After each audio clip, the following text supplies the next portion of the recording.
how to change your home screen style as well as the home screen grid layout. And this is for the Vivo Iqoo Neo 7 SE smartphone with FunTouch OS 13. And let's get started. The fastest way to these settings is by long pressing a blank area on your home screen like this here, and you'll see home settings right down there.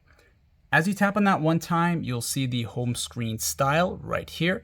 And when you enter into it, you'll be able to choose the different style. So you got the standard style, which display all the apps on your home screen, or the drawer style, which will allow you to have a swipe up app drawer. Okay, so switching it to this here now, it's gonna say switching. And then every time you do this here, you'll have access to your apps here as an app drawer. Okay, and of course, it's gonna rearrange your home screen mode or layout.